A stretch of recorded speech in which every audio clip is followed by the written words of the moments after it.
me now welcome Kristi Pennington. Kristi has more than 18 years of experience as a mental health professional working in schools. She served as a student advocate in Columbus City Schools through the Communities and Schools program, and for the past 13 years, she has served as a school-based therapist, supervisor, and director of Hopewell Health Centers, working in with the Logan Hocking School District. Kristi was recently promoted to serve as the director of the Hocking County Behavioral Health Clinic with Hopewell Health. Kristi is also the mom to two middle school girls who learned remotely in the spring. Kristi, welcome. Thank you very, very much for joining us. Thank you very much for having me. And thank you for really keeping social emotional health a consistent and central part of this conversation as we move through this pandemic. Well, tell us what parents should know, what any of us should know in this area, because I know that, look, this has been a difficult time starting back when kids were out of school in March. Nothing has been really normal. Talk to us a little bit about the mental health ramifications of this and maybe some things that parents should know, teachers should know, the public should know. Absolutely. So a lot of parents are concerned. They have various concerns, right? So some parents are concerned that their kids need to get back to a routine. They need to get back to face-to-face learning because they've been a little bit socially isolated. Especially, I'm also in southeastern Ohio, so our communities are sometimes a little spread out in the country, and there may not be as good of internet access and other things to get people connected. So I know that that's a concern of people. Other concerns surround anxiety about going back to school or anxiety about how school is going to work. So I'll come at it from a couple different angles. So if you're planning on sending your kiddo back in person, some of the things that you may want to do to calm your kiddo's anxiety would be to talk about some of the new routines that are going to be happening in schools. Schools are absolutely going to be different, even if we're going back in person. I know a lot of districts have done a really wonderful job with virtual open houses. So if you have access to those, please do watch them. Other things you want to talk to your kids about are the masks, right?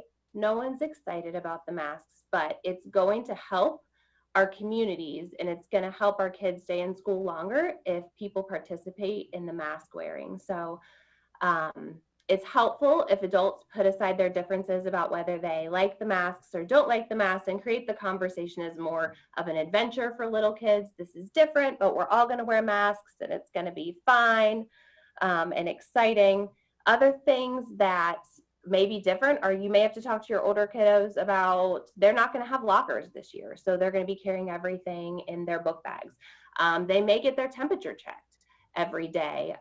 We certainly want parents checking their temperatures at home before sending them, and they may get their temperature checked again at school, just depending on different policies and procedures. Another thing that our older kids are going to have to deal with a little bit is us asking them some more questions about whether they have symptoms. I know that my teenager doesn't really like when I'm poking and prodding in her life. And, you know, how do you feel today? Do you have a headache? Do you have this? I think these are going to have to become more central to kind of our everyday routine. And telling little kids that it's going to be okay if you get corrected at school. If you accidentally, take your mask down, someone might ask you to put it back up, and that's okay. We're all still practicing this. But if we want to be able to go back to school face-to-face as many days as possible, we're going to have to do these things that are keeping us safe, which is wearing our mask, staying 6 feet away from our friends, and also maybe being asked to wash our hands more than we were before. What about Yeah, go ahead. I'm sorry. Go ahead.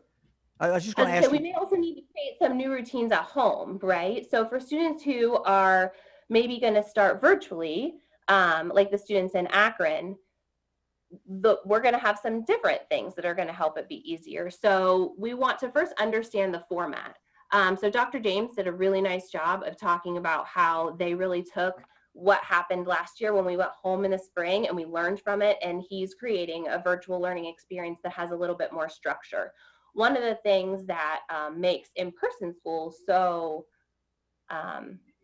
popular and easy for our students to learn is that there's a built-in structure to that. So we want to understand the format. Is it going to be a structure where I need to maybe help my younger student get on a Zoom call early in the morning, and how do I need to be present for that? Or is it like the middle and high school students where it's going to be more self-guided and there's going to be educators that are available? You're going to want to find out if how to access your IT help, right? Because most of the time our technology works, but the times when it doesn't work, we're going to need to know how to do that. Other things that you can do to make this experience an easier transition would be to create a separate learning space in your house. This doesn't need to be an entire room where you're going to do school out of a separate room. It could just be a space at the end of your counter where the student's always going to come and have their learning materials or their laptop, so that they're kind of in a separate space ready for school.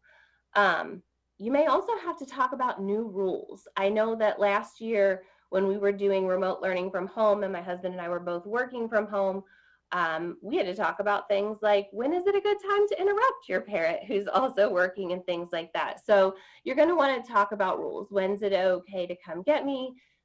Do you have someone that's available to help your student all day long, or do we need to get some support help in there for that? And then at the end of the day, we're going to evaluate how it went. We're going to reach out for help if we need help. I know that there are so many groups on social media right now, many who have been advocates of homeschooling or remote learning for a long time, and they already have this figured out. So it's really helpful to reach out to those people who have helpful hints. I know that in our district, I've seen a couple Facebook groups go up for parents who have chosen the digital learning option, so that they can kind of be a support group for each other. And at the end of the day, if it didn't work today, we're going to revamp and we're going to try again tomorrow. So it's really important to be flexible and forgiving of ourselves and just try again tomorrow. Well, thank you very, very much. That's been very helpful. This is a new time for all of us, and there's, I'm sure there's, you know, particularly tensions for kids going back to school. They haven't been in school for a while, longer than normal. But also, if you're doing it remote, that's got to be a tension too. That's got to be something to get used to. So, thank you. Thanks for sharing some ideas with us and your experience with us. We appreciate it. Thank you. Thank you.